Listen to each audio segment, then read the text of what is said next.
Bismillahirrahmanirrahim. Assalamualaikum warahmatullahi wabarakatuh.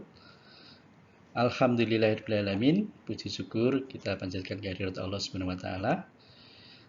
Dalam kesempatan kali ini saya perkenalkan Sutrisno Wibowo akan menyampaikan, mempresentasikan hasil dari pengabdian masyarakat yang sudah kami lakukan bersama Ibu Siti Diah Handayani. Adapun pengabdian masyarakat yang sudah kami lakukan itu dengan tema program peningkatan perilaku hidup bersih dan sehat atau biasa disingkat PHBS di Dusun Ngentak, Turi. Baik, untuk selanjutnya kami sampaikan latar belakang pendahuluan mengapa kami mengadakan pengabdian di Dusun Ngentak tersebut. Bapak-bapak dan ibu-ibu yang saya hormati, Dusun Ngentak merupakan salah satu dusun yang terletak di Mangunkerto, Kecamatan Turi, Kabupaten Sleman, yang sudah kita ketahui bersama bahwa Kecamatan Turi merupakan kecamatan di lereng Gunung Merapi, sehingga kalau dilihat dari kondisi geografisnya, Dusun Ngentak terletak di kaki Gunung Merapi. Hampir 80% masyarakat di Dusun Ngentak merupakan petani salak. Kalau kita sempat jalan-jalan di wilayah Turi, biasanya di sepanjang jalan kanan kiri maupun di sekitar rumah warga itu dapat dipastikan terdapat pohon salak. Nah, yang permasalahan yang kami temui adalah ada sebagian dari masyarakat di Dusun Ngentak itu yang belum memahami dan mempraktekkan perilaku hidup bersih dan sehat. Sehingga yang kita temui masih banyak di antara warga yang setelah mereka beraktivitas di kebun, di sawah, ataupun di ladang, ataupun memelihara ternaknya, itu tidak melakukan perilaku hidup bersih dan sehat. Sebagian juga sudah, tapi sebagian besar belum. Nah, dari situ kami tertarik untuk mengadakan pengabdian untuk meningkatkan kesadaran masyarakat supaya mau berperilaku hidup bersih dan sehat.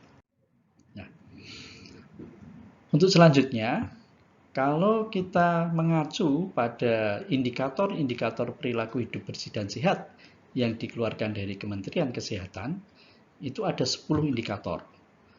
Yang pertama adalah persalinan ditolong oleh tenaga kesehatan. Kalau untuk indikator pertama, alhamdulillah di masyarakat Ngentak itu sudah hampir 100%. Kemudian yang kedua, memberi ASI eksklusif. Ini juga sudah hampir 100%. Kemudian posyandu balita, ini juga sudah terlaksana, cuma belum optimal.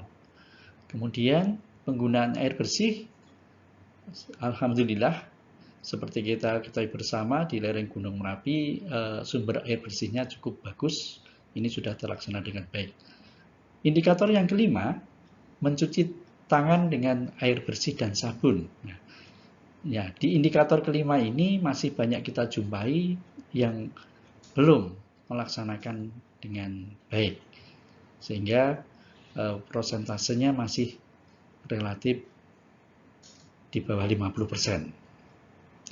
Kemudian indikator yang keenam, menggunakan jamban sehat, ini juga baru sebagian masyarakat. Kemudian indikator yang ketujuh, memberantas jentik di rumah, ini masih banyak yang belum juga.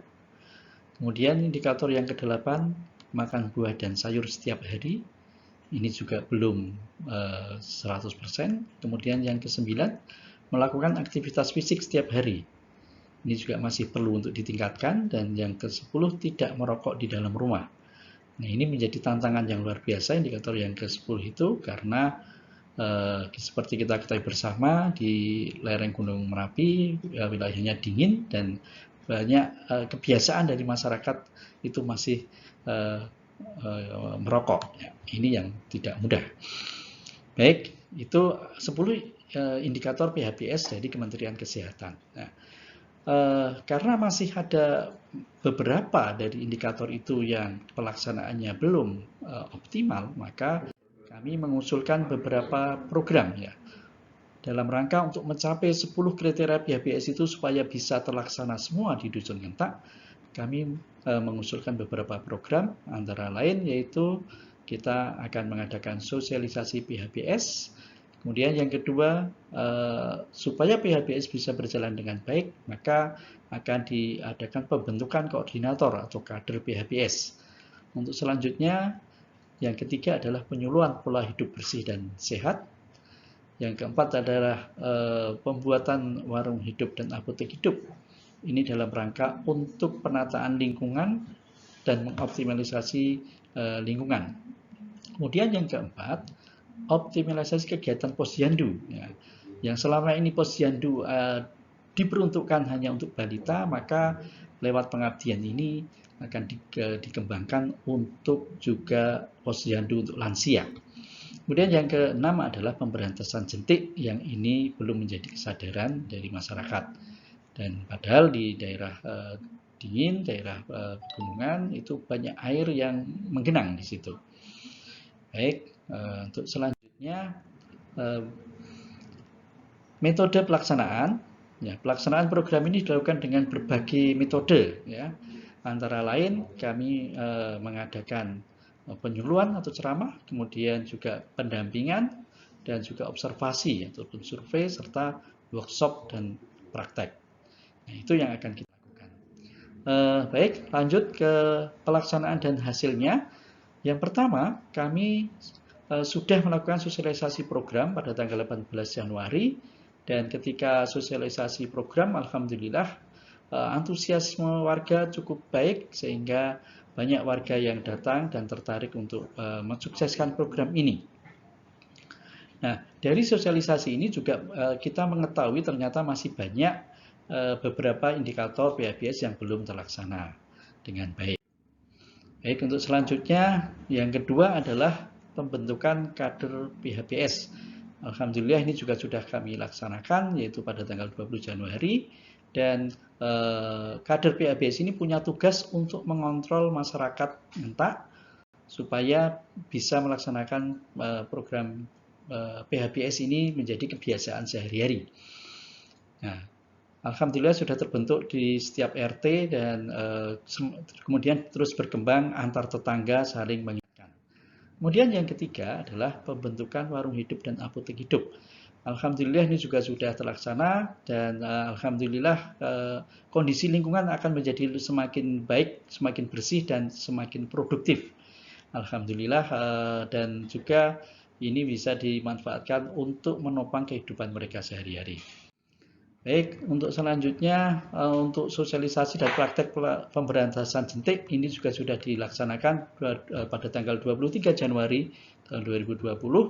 Nah, pemberantasan jentik ini lewat beberapa program, antara lain lewat pemeriksaan jentik, kemudian lewat pemberantasan sarang nyamuk 3M dengan prinsip 3M, kemudian menanam tanaman yang bisa mengusir nyamuk.